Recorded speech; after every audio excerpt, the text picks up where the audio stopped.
शुभोदय छात्रों। कण कण का अधिकारी पाठ में दूसरा भाग में आपका स्वागत है। पहले हम पिछले कक्षा में तो किसके बारे में जानकारी किए थे, एक बार उसके बारे में देखेंगे, आवृत्ति करेंगे। यहाँ कण कण का अधिकारी नामक पाठ जो है कविता पाठ है और इसका कवि जो है डॉक्टर रामधारी सिंह दिनकर के जीवन के बारे में और साहित्य के बारे में आपको जानकारी दी गई। और यह पाठ जो है कुरुक्षेत्र नामक काव्य से लिया गया है, कुरुक्षेत्र नामक ग्रंथ से लिया गया है। यहाँ भीष्म पितामह ने धर्मराज को कुछ संदेश देते हैं, तो उसके बारे में यहाँ दिया गया है। और इसमें किसके बारे में वर्णन किया गया है बोले तो श्रमिक और मजदूरों के बारे में, श्रमिक और मजदूरों के बारे में वर्णन किया गया है। समझ में आ रहे? श्रमिकों के मेहनत, मजदूरों के मेहनत के बारे में वर्णन किया गया है। तो इसमें पहली कविता और दूसरी कविता भी हो गई। एक बार देखिए उसको। एक मनुज संचित करता है अर्थ पाप के बल से, और भोगता उसे दूसरा भाग्यवाद के चल से। एक मनुज संचित करता है अर्थ पाप के बल से, और भोगता उसे दूसरा भाग्यवाद के चल से। नर समाज का भाग्य एक है, वह श्रम वह भुजबल है। नर समाज का भाग्य एक है, वह श्रम वह भुजबल है। जिसके सम्मुख झुकी हुई पृथ्वी विनीत न भूतल है, पृथ्वी विनीत न भूतल है। एक मनुज संचित करता है अर्थ पाप के बल से, और भोगता उसे दूसरा भाग्यवाद के चल से। यहाँ तक हो गया। यहाँ कवि ने कहा है कि एक मनुज अपने पाप के बल से, इसका अर्थ जो है अपने बल से कुछ धन, अर्थ बोले तो धन क्या करता है, संचित करता है, इकट्ठा करता है, नहीं तो जमा करता है। कुछ लोग जो है अपने बल से नहीं क्या करता है, मेहनत से कुछ कमाते हैं, कुछ अर्थ जो है धन जो है संचित करता है, और भोगता उसे दूसरा भाग्यवाद के चल से।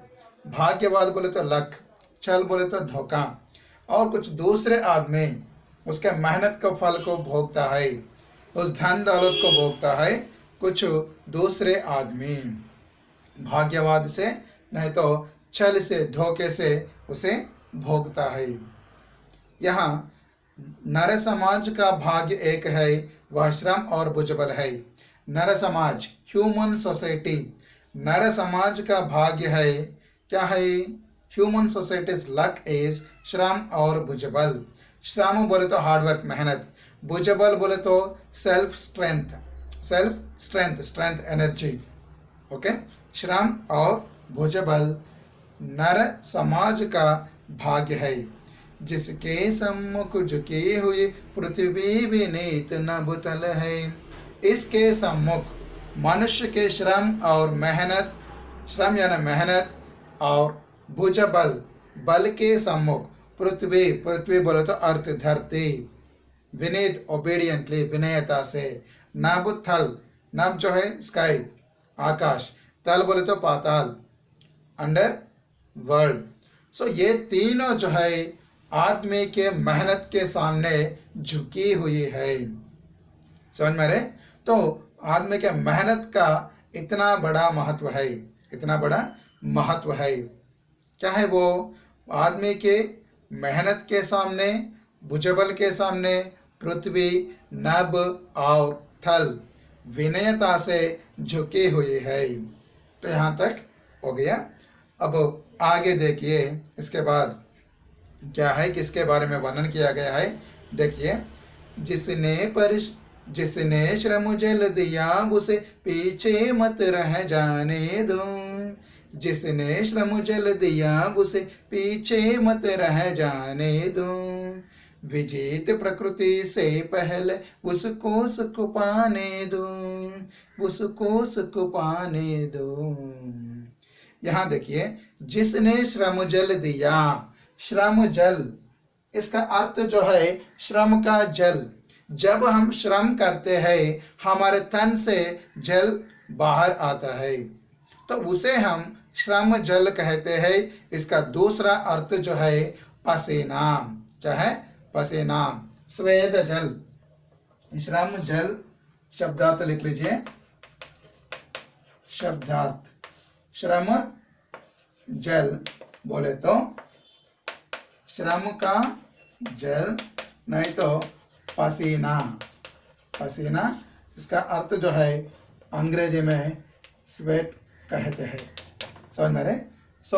यहाँ श्रम जल, जिसने श्रम जल दिया, इसका अर्थ जो है जिसने जब श्रम करते हैं, मेहनत करते हैं, जिसने श्रम जल दिया।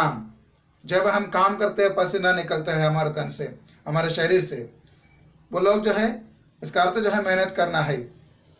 जो लोग मेहनत करते हैं, मेहनत करने वालों को पीछे मत रह जाने दो।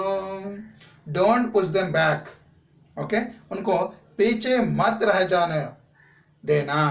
इसका अर्थ जो है उनको आगे बढ़ने के मौका देना। They should move forward, okay? जो लोग काम करते हैं, जो लोग मेहनत करते हैं, वे कहाँ जाना है? आगे बढ़ना है, पीछे मत रहना है उनको। समझ में रहे? पीछे मत रह जाने दो। मेहनत करने वाले लोगों को आगे जाने के मौका देना, लेकिन पीछे उनको मत दबाना पड़ेगा। समझ में रहे? तो इस तरह इसका अर्थ जो है, जो लोग, the people who are working hard, let them move forward, let them develop। और विजेत प्रकृति से पहले, विजेत प्रकृति से पहले उसको सुख पाने दो। विजेत बोले तो जीत हुए, नहीं तो जीत गई। विजेत इसका अर्थ जो है जीत गई। इसका अर्थ जो है अंग्रेजी में सक्सीडेड, सॉरी सक्सीडेड। जीत बोले तो सक्सीडेड। प्रकृति, नेचर, प्रकृति का अर्थ नेचर। हम धरती पर प्रकृति जो है ये प्राकृतिक सौंदर्य है। धरती प्रकृति से पहले, विजेत प्रकृति से पहले, ओके? जो प्रकृति जो है जीत गई है, तो इससे पहले, इसके पहले किसको सुख देना है? उसको सुख पाने दो। उसको बोलते हैं हम पे किसको? मेहनत करने वाले लोगों को। इसका अर्थ जो है श्रम करने वाले लोग, श्रमिक यानी मजदूर। श्रमिक यानी मजदूरों को इस प्रकृति से पहले सुख पाने के मौका दो, सुख पाने दो उनको। सुख बोले तो सुख का अर्थ जो है संतोष, नहीं तो आनंद, सुख, खुशी। सुख इसका अर्थ जो है आनंद यानी हैप्पीनेस, हैप्पी। सो किसको मिलना है? जो लोग मेहनत करते हैं, श्रमिक लोगों को प्रकृति से पहले सुख मिलना चाहिए। उनको प्रकृति से पहले सुख मिलना चाहिए। समझ में आ रहा बच्चों? यहाँ इस कविता में कवि ने कहा कि इस स्टैंजा में जो लोग मेहनत करते हैं उनको पीछे मत दबाना चाहिए, पीछे मत रहना चाहिए। वे लोग आगे बढ़ना है, उनको आगे बढ़ना है और उनको इस प्रकृति से पहले सुख पाना है। उनको सुख मिलना चाहिए इस प्रकृति से पहले। तो इस तरह कवि ने कहा। और उसके बाद देखिए, जो कुछ न्यस्त प्रकृति में है वह मनुष्य मात्र का धन है। जो कुछ न्यस्त प्रकृति में है वह मनुज मात्र का धन है। धर्मराज उसके कन कन का अधिकारी जन जन है। धर्मराज उसके कन कन का अधिकारी जन जन है। अधिकारी जन जन है। यहाँ जो कुछ न्यस्त है, प्रकृति में न्यस्त है। प्रकृति बोले तो नेचर, ओके। प्रकृति में जो कुछ न्यस्त है, न्यस्त बोले तो सौंपा गया, इसका अर्थ जो है असेंड। न्यस्त, न्यस्त बोले तो सौंपा गया, गिवन और असेंड।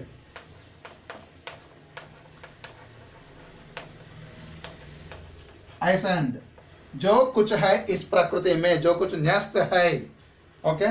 प्रकृति में जो है, जो कुछ न्यस्त है, which is assigned in the प्रकृति और नेचर, वह मनुज मात्र का धन है। वह किसका धन है? वह किसका धन है? मानुज। मानुज का अर्थ जो है मनुष्य, इसका अर्थ जो है ह्यूमन, ह्यूमन, ओके। वह मानुज मात्र का धन है। केवल, मात्र बोले तो केवल, मात्र, सिर्फ, यानी केवल मीन्स ओनली, ओनली, सिर्फ यानी केवल। सो जो कुछ है प्रकृति में वह मनुष्य का धन है। वह किसका धन है? वह मनुष्य का धन है, केवल वह मनुष्य का धन है। धर्मराज उसके कन कन का अधिकारी जन जन है। धर्मराज है, धर्मराज, हाँ युधिष्ठिर है धर्मराज का असली नाम। धर्म के अनुसार शासन किया है, उसके वास्ते धर्मराज कहते हैं। धर्मराज कहते हैं उसके वास्ते। उनका शासन जो है धर्म के अनुसार है, शासन काल। सो धर्मराज कहते हैं। धर्मराज का असली नाम जो है युधिष्ठिर, युधिष्ठिरा, ओके। सो भीष्म पितामह ने यहाँ धर्मराज से कहा, हे धर्मराज, हाँ उसके कन कन का, उसके कन कन का, किसके कन कन कन का? प्रकृति में जो है, प्रकृति में जो धन है, प्रकृति में जो धन है, प्रकृति में जो न्यस्त है, वहाँ मनुज मात्र का धन है, मनुज का धन है, मनुष्य का धन है। उसके हर कन का, कन कन, कन कन बोले तो हर कन, कन कन, इसका अर्थ जो है हर कन, इसका अर्थ जो है every part, every part, every part, okay. जो प्रकृति में है हर कण किसका है? इसका अधिकारी जन जन है। जन जन मीन्स लोग, जन बोले तो लोग, पीपल, जन का अर्थ जो है लोग, यानी पीपल, पीपल, लोग। और अधिकारी, अधिकारी बोले तो प्राप्त करना। अधिकारी का अर्थ जो है प्राप्त करना, नहीं तो अधिकार में रखना, गेन। अधिकारी, इसका अर्थ जो है प्राप्त करना, इसका अर्थ जो है टू गेन और to receive, to receive, to receive और गेन। समझ में आ रहे? सो प्रकृति में जो धन है वह किसको प्राप्त करना चाहिए? कौन प्राप्त करना चाहिए बोले तो जन, लोग, लोग प्राप्त करना चाहिए। The people who are there, who are working hard, जो मेहनत करने वाले लोग हैं, वह प्रकृति में जो धन है इस प्रकृति में उनको प्राप्त करना चाहिए, ओके। उस धन को प्राप्त करने वाले कौन है? मेहनत करने वाले लोग। समझ रहे बच्चों? यहाँ मेहनती, इसका अर्थ जो है मेहनत करने वाले लोग, श्रमिकों के बारे में नहीं तो मजदूरों के बारे में वर्णन किया गया है। हम देख सकते हैं गांवों में जैसे किसान लोग रहते हैं और उनके साथ मजदूर काम करते हैं खेत में, और कारखाने में मजदूर लोग काम करते हैं। लेकिन उनके मेहनत का फल जो है उसी को पाना चाहिए, उनको ही पाना चाहिए। समझ में रहे? तो इस तरह ये धन जो है प्रकृति में जो चीज़ें है, जो धन है वह मनुष्य का धन है, मनुष्य का धन है, और उनके अधिकारी जो है जन है, लोग है, वे ये है। ओके, उसका फल जो है किसको प्राप्त करना चाहिए? वे लोगों को ही प्राप्त करना चाहिए। तो इस तरह इस पाठ में मेहनत करने वालों के बारे में बताया गया है। एक बार देखिए सारांश, इसका सारांश जो है, इसका भाव जो है किसके बारे में वर्णन किया गया बोले तो यहाँ एक मनुष्य अपने बल से, अपने मेहनत से धन दौलत संचित करता है, नहीं तो जमा करता है, लेकिन कुछ दूसरे लोग भाग्यवाद से, धोखे से उसको भोगते हैं, अनुभव करते हैं। और ह्यूमन का, नर का, लोगों का भाग्य एक है श्रम और भुजबल, सेल्फ स्ट्रेंथ, और श्रम बोले तो मेहनत, और इसके सम्मुख पृथ्वी, आकाश यानी गगन, और तल पाताल, ये सभी लोगों के मेहनत के सामने झुकी हुई है। और हमें क्या करना चाहिए? जो लोग मेहनत करते हैं उसे पीछे मत हटाना चाहिए, पीछे मत दबाना चाहिए, उनको आगे बढ़ने के मौका देना चाहिए। और उसे लोगों को, किस तरह के लोगों को? मेहनत करने वाले लोगों को। इसका अर्थ जो है श्रमिक यानी मजदूरों को इस प्रकृति से पहले सुख पाने के मौका भी देना चाहिए। और प्रकृति के अंदर जो छिपे हुए हैं, नहीं, वे सभी, सब कुछ मनुष्य का धन है, और ये प्रकृति के चीज़ों को मनुष्य को ही प्राप्त करना चाहिए। तो इस तरह ये बातें किसने कहा? युधिष्ठिर ने धर्मराज से कहा। ध्यान में रखिए, हम इसके पहले इसके बारे में चर्चा किए थे। भीष्म पितामह ने युधिष्ठिर से कर्तव्य निभाने के लिए संदेश देते हुए कहा। समझ में रहे? सो ये लोग काम करते हैं, और बड़े धनवान लोगों के लिए भी काम करने वाले लोग रहते हैं, उनको भी सब कुछ पाना चाहिए, नहीं, मेहनत करने वाले लोग। तो इस तरह इसमें कहा गया है। मैं फिर एक बार गा के दिखाता हूँ, आप लोग ध्यान से सुनिए और मेरे साथ में गाने के लिए कोशिश कीजिए। एक मन जो संचित करता है अर्थ पाप के बल से, और भोगता उसे दूसरा भाग्यवाद के चल से। एक मन जो संचित करता है अर्थ पाप के बल से, और भोगता उसे दूसरा भाग्यवाद के चल से। नर समाज का भाग्य एक है, वह श्रम वह भुजबल है। नर समाज का भाग्य एक है, वह श्रम वह भुजबल है। जिसके सम्मुख झुकी हुई पृथ्वी विनीत नभतल है, पृथ्वी विनीत नभतल है। एक मन जो संचित करता है अर्थ पाप के बल से, और भोगता उसे दूसरा भाग्यवाद के चल से। जिसने श्रम जल दिया उसे पीछे मत रह जाने दो। जिसने श्रम जल दिया उसे पीछे मत रह जाने दो। विजेत प्रकृति से पहले उसको सुख पाने दो, उसको सुख पाने दो। एक मन जो संचित करता है अर्थ पाप के बल से, और भोगता उसे दूसरा भाग्यवाद के चल से। जो कुछ न्यस्त प्रकृति में है वह मनज मात्र का धन है। जो कुछ न्यस्त प्रकृति में है वह मनज मात्र का धन है। धर्मराज उसके कन कन का अधिकारी जन जन है। धर्मराज उसके कन कन का अधिकारी जन जन है, अधिकारी जन जन है। एक मन जो संचित करता है अर्थ पाप के बल से, और भोगता उसे दूसरा भाग्यवाद के चल से। श्रम येव जयते, श्रम येव जयते, श्रम येव जयते। इसका अर्थ जो है श्रम येव जयते का अर्थ जो है श्रम ही जीतता है। श्रम करने वाले लोग हमेशा जीत को पा सकते हैं। ओके, तो इस तरह इसमें बताया गया है। और अब हम इसमें जो व्याकरणांश है उनके बारे में जानकारी करेंगे। व्याकरण भी लिख लीजिए। यहाँ व्याकरण, भाषा के बाद दिया गया है उसे हम व्याकरण भी कहते हैं। आपको इस पाठ को, इस कविता को ध्यान से गाते हुए भाव का अर्थ ग्रहण करना चाहिए और व्याकरणाम शब्दार्थों को भी पढ़ना चाहिए। पहले कुछ पर्याय शब्द दिए गए हैं। व्याकरण,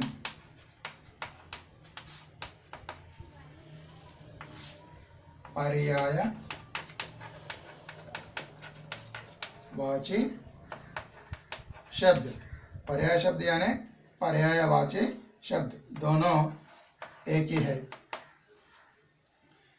जन दिया गया है। जन का अर्थ जो है लोग। पर्याय शब्द जनता और प्रजा, प्रजा जनता लोग। और पृथ्वी, पृथ्वी इसका पर्याय शब्द जो है धरती, धरती कहते हैं पृथ्वी को। और भूमि कहते हैं, क्या है, भूमि। और धरणी कहते हैं, धरणी। और आवनी भी कहते हैं, समझ में रहे, आवनी। तो इस तरह ये सभी जो है पर्यायवाची शब्द है, पृथ्वी के पर्यायवाची शब्द है। और धन, धन का पर्याय शब्द जो है संपत्ति, संपत्ति यानी संपदा यानी दौलत, दौलत भी कहते हैं। ओके, धन संपत्ति यानी संपदा धन का पर्यायवाची शब्द है। और श्रम, श्रम मेहनत और परिश्रम। यहाँ ध्यान रखिए, परिश्रम बोले तो मेहनत, तेलुगु में परिश्रम बोले तो कारखाना, इंडस्ट्री, परिश्रम। लेकिन हिंदी में परिश्रम बोले तो, हिंदी में परिश्रम बोले तो मेहनत, हार्ड वर्क। कारखाना हिंदी में कहते हैं। ओके, या किसको, फैक्ट्री को कारखाना कहते हैं हिंदी में। ओके, यहाँ परिश्रम बोले तो मेहनत है यानी श्रम है। और इसके बाद नभ, नभ बहुत सारे है, जैसे गगन, आसमान और आकाश। देखिए, नभ के पर्यायवाची शब्द गगन, आसमान और आकाश। यहाँ एक बार देखिए, पर्यायवाची शब्द जन का पर्याय शब्द है लोग, जनता, प्रजा। पृथ्वी का पर्याय शब्द धरती, भूमि, धरणी, अवनी।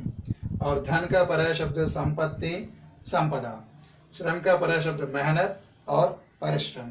नभ का पर्याय शब्द गगन, आसमान और आकाश। तो इस तरह ये जो है इस पाठ में आए पर्याय शब्द है, पर्यायवाची शब्द है। लिख लीजिए।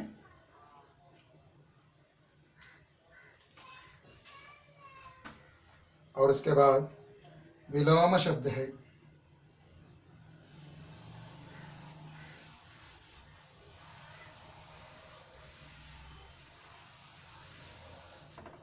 विलोम शब्द,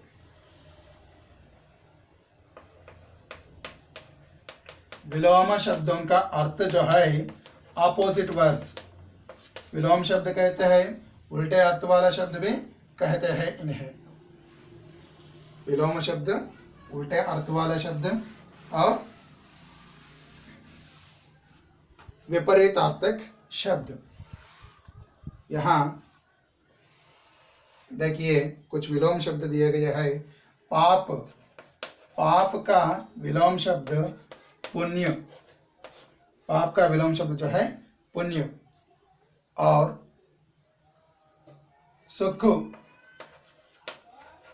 सुख का विलोम शब्द दुख। और उसके बाद भाग्य, भाग्य इसका दोनों है। अभाग्य कहते हैं आने यानी दुर्भाग्य भी है। अभाग्य यानी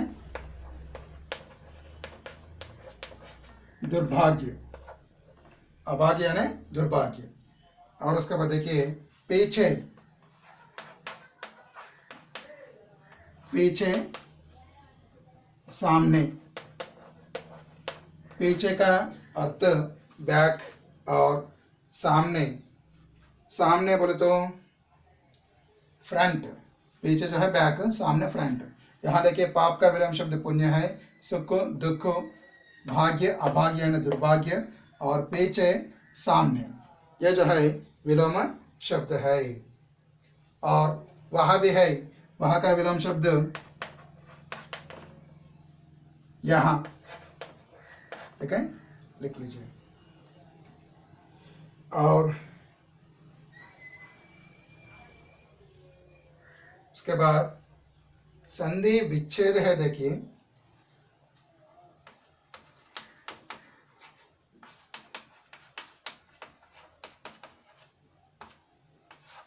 संधि विच्छेद। यहाँ एक बात ध्यान में रखिए, आपको संधि का विच्छेद करने को दिया जाता है, लेकिन संधि का नाम नहीं पूछा जाता है। ओके, संधि विच्छेदन कैसे करना। यहाँ देखिए यद्यपि दिया गया है, यद्यपि, यदि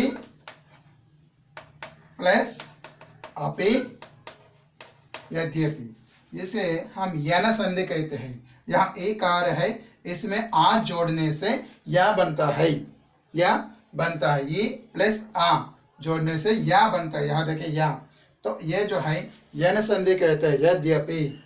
और उसी तरह पर्यावरण दिया गया है, पर्यावरण, ये भी यन संधि है। इसे परि प्लस आवरण, आवरण, परि प्लस आवरण पर्यावरण है, पर्यावरण, परि प्लस आवरण पर्यावरण। यहाँ पे भी ये है, और उसके साथ आ जोड़ने से या बनते हैं। ओके, यन संधि के उदाहरण है ये, पर्यावरण। और उसके बाद यहाँ कुछ समास भी है। अगर ये हो गए तो समास लिख लीजिए। समास, यहाँ संधि विच्छेदन करना।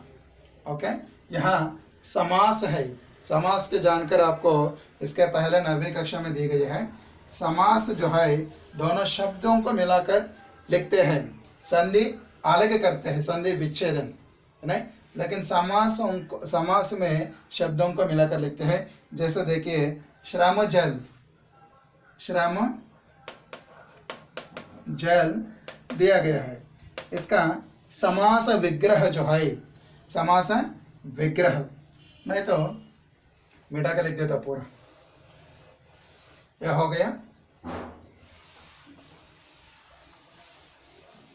यहाँ समस्त पद, समास विग्रह, और यहाँ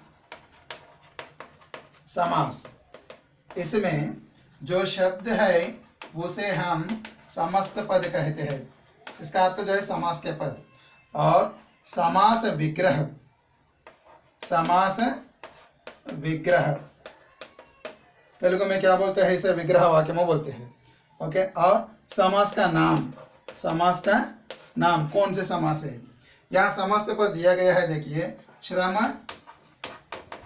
जल, श्रम जल, इसका समस्त पद श्रम का जल, श्रम का जल। और ये कौन सा समास है, तत्पुरुष समास, तत्पुरुष समास। यहाँ कार कौन से संबंधित है, श्रम का जल, यहाँ का कारक है, लेकिन जब समास बनते हैं कारक का लुप्त होता है। देखिए यहाँ तत्पुरुष समास, तत्पुरुष समास कारक कौन से संबंधित है, ध्यान में रखिए। और नभ थल, नभ थल, नभ थल, नभ और नभ और तल। यहाँ जो है दोनों शब्द प्रधान है, दोनों शब्द प्रधान है। एक जो है नभ और दूसरा जो है तल, दोनों शब्द प्रधान है, नभ और तल। यहाँ देखिए नभ और तल, ये जो है दोनों शब्द, नभ एक है तल एक है, दोनों को और है दोनों के बीच में, लेकिन जब हम लिखते हैं और का लुप्त होता है। यहाँ नभ तल, नभ और तल, इस प्रकार के जो है समास को द्वंद्व समास कहते हैं। दोनों शब्द प्रधान है द्वंद्व समास में।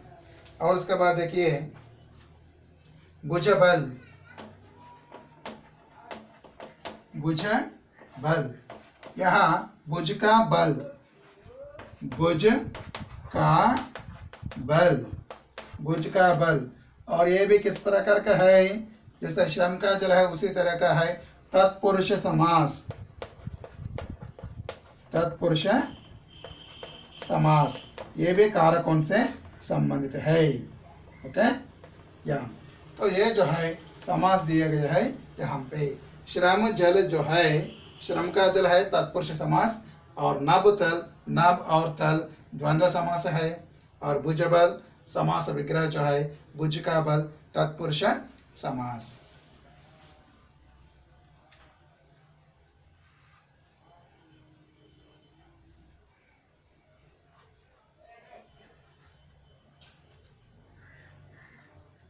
हो गए। और इसके बाद इसमें कुछ उपसर्ग और प्रत्यय भी है, प्रत्यय यानी उपसर्ग शब्द भी है। यहाँ देखिए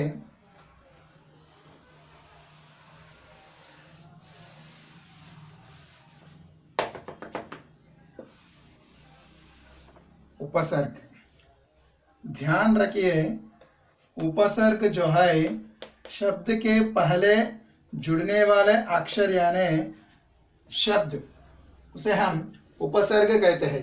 जैसे देखिए विजित है, विजित, एक्चुअली जीत इज द शब्द, जीत शब्द है, इसको कौन सा अक्षर जुड़े थे इसके साथ, वे, इसमें जो उपसर्ग है वे, समझ में रहे, वे उपसर्ग है।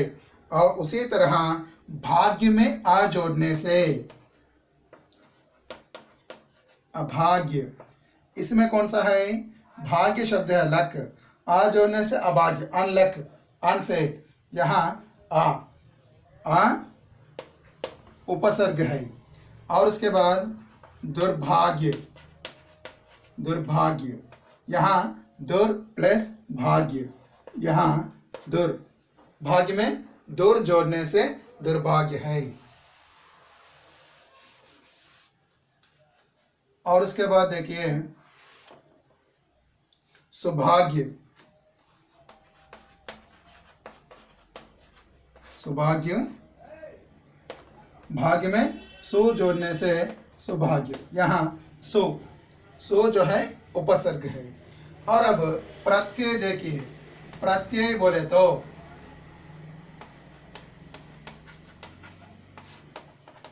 बच्चों यहाँ देखिए प्रत्यय बोले तो शब्द के बाद में जुड़ने वाले अक्षर, सफिक्स कहते हैं इसे, सफिक्स। ध्यान रखिए उपसर्ग जो है प्रीफिक्स, प्रे इसका अर्थ जो है बिफोर, ओके, शब्द के पहले जुड़ने वाले अक्षर। ये जो है प्रत्यय बोले तो सफिक्स, शब्द के बाद में जुड़ने वाले अक्षर यानी शब्द को हम प्रत्यय कहते हैं। यहाँ देखिए प्रत्यय जैसे प्राकृतिक, प्राकृतिक, प्रकृति में एक जोड़ने से प्राकृतिक है, उच्चारण देखिए अंत में एक, एक उच्चारण वाला है। प्राकृतिक में एक प्रत्यय है, जैसे मासिक में एक, पाक्षिक में एक। और अधिकारी,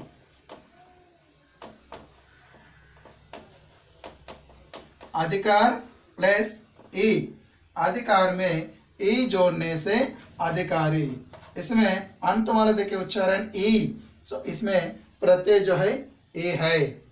और उसके बाद भाग्यवान, भाग्यवान, भाग्य में वान, वान जोड़ने से भाग्यवान है।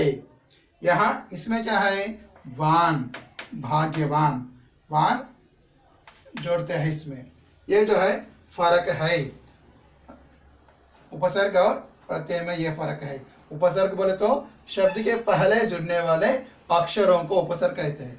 प्रत्यय बोले तो शब्द के अंत में जुड़ने वाले अक्षरों को नहीं तो वर्णों को प्रत्यय कहते हैं। समझ में आ रहे?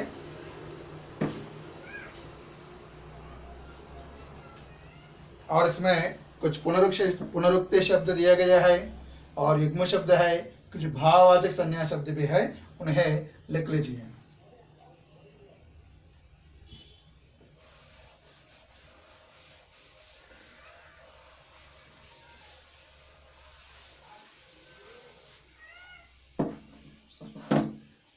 पुनरुक्ति शब्द,